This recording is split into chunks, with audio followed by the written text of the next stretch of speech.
everyone! So, advance Merry Christmas nga pala sa lahat at saka Happy New Year na din. So, walang pasok. Holiday na from work. So, bale meron kaming 10 days Christmas vacation. So, ang balik namin sa trabaho ay January 2. So, wala. Dito lang sa bahay. Linis. Yan. Ganyan. Tapos, nagawa nga pala ako ng siomai. So, thank you nga pala dun sa kaibigan namin na taga UNSO kasi siya yung nagbigay ng steamer. Bale, hindi lang naman to sa akin. Share kami ng kapatid ko. So, binigay niya to sa amin as gift. Parang ganun. Nakalimutan ko lang. Last year pa, pero ngayon ko lang siyang gagamitin. So, yun lang. Yun lang yung ganap dito sa bahay. Tamang linis lang, pahinga. Mas maganda magpahinga sa bahay kaysa gumala ng gumala. Yun. So, tapos dito nga pala sa oven ay meron kaming ham. Yan. Buksan ko. Para bukas. So, yan. So, 5 hours siya dyan. Yun yung ham namin. Yan siya. So, yun. Daming snow na naman sa labas. Umuulan na naman ng snow. So, yun. So, nakapaglinis na ako. Naglaba na din ako ng damit namin para, you know, na English.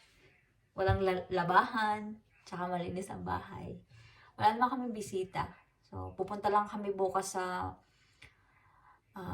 mother-in-law ko tsaka father-in-law. Doon kami mag-spend ng Christmas. So, kakain kami sa kanila bukas.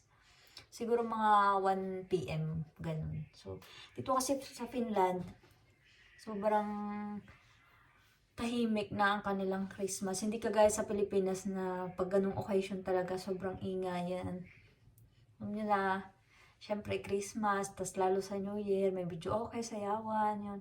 Dito sa Finland, wala, ganito lang. Tahimik lang ng Christmas nila. Tsaka wala ka masyadong makikita ng tao sa labas, hindi kagaya sa atin, syempre sobrang lamig sa labas. Sa Pilipinas kasi, diba, warm, yan, ganyan lang. Sa labas sila, mga masko, mga caroling, whatsoever. Dito walang ganon, di uso ang mga caroling. Syempre malamig sa labas.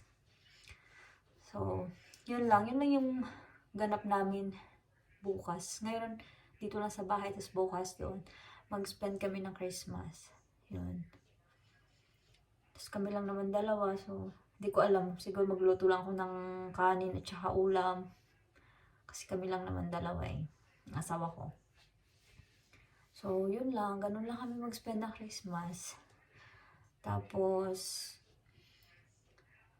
sa loob ng 5 taon na nandito ako sa Finland, hindi pa ako nakaka-uwi ng Pilipinas tuwing Pasko at Bagong Taon. Kasi, ilang 1 week lang, sayang yung pamasahe. Pero, sabi natin na sayang, pero, kung ganun, ipadala na lang sa Pilipinas, 'di ba? So, at least, may mabibili sila. Kasi, syempre, hindi naman ganun ka mura yung pamasahe, 'di ba? So, dito na lang sa Finland, mag-spend. Pero, mas maganda pa rin naman pag nasa Pilipinas, kasama yung buong pamilya, 'di ba? Pero, pag summer vacation yun, saka kami nauwi sa Pilipinas kasi syempre 1 month vacation yun. So, makaka-uwi talaga sa Pilipinas. Pero sa ngayon, hindi. So, dito lang kami sa Finland. Yung kapatid ko hindi din uuwi sa Pilipinas sa Pasko at Bagong Taon. So, yun. Summer vacation lang talaga. Kasi 1 month yun. So, yung kapatid ko may sarili na din siyang family. So, mag-spend din sila ng Christmas nila together with their family. Yun. Doon din. Kasi yung kapatid ko, medyo malayo dito sa bahay namin. Siguro mga 1 hour travel Basta mga ganun siguro, by car. Pero hindi naman sobrang malayo kasi nakakapunta din naman siya dito minsan. Pag gusto niya. Tapos pupunta din naman ako sa kanila pag gusto ko din. Kasi may sasakyan naman kami. So, yun. So, nagkita din naman kami. Tsaka hindi nakakalungkot kasi nandito yung kapatid ko. Yun. Yun lang guys. Share ko lang. So, bye for now. Thank you for watching. Bye.